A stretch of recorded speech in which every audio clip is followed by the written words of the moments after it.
Здравствуйте! Гости дорогие! Здравствуйте!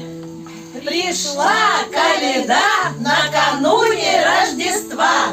Тетенька добренько, подай что-нибудь сдобненько, вышку да лепешку, да свиную ножку. Хозяин с хозяйкой, слезайте с печки, зажигайте свечки. Открывайте сундучок, доставайте пятачок.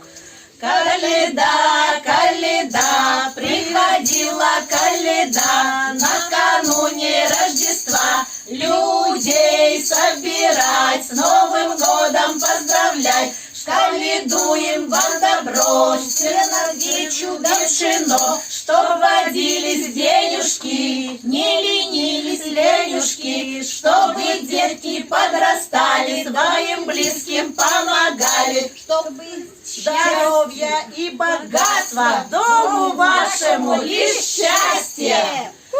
Как в Иерусалиме рано зазвонили, радуйся, ой, радуйся, земля, Сын Божий народился.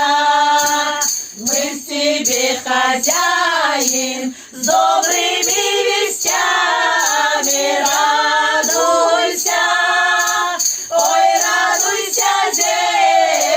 Сын Божий народился, Пресвятая Дева Сына породила. Радуйся, ой, радуйся, земля, Сын Божий народился.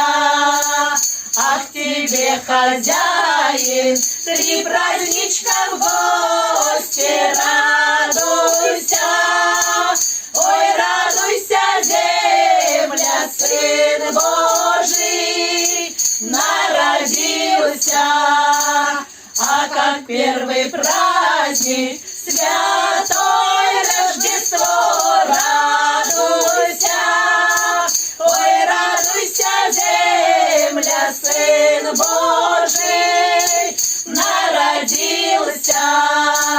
А другой-то праздник, Василий Великий, радуйся, ой, радуйся, земля, Сын Божий народился. А другой-то праздник, святое крещение, радуйся, ой, радуйся, земля, Сын Божий народился. А на этом слове бывайте здоровы, радуйся, ой, радуйся, земля, Сын Божий народился.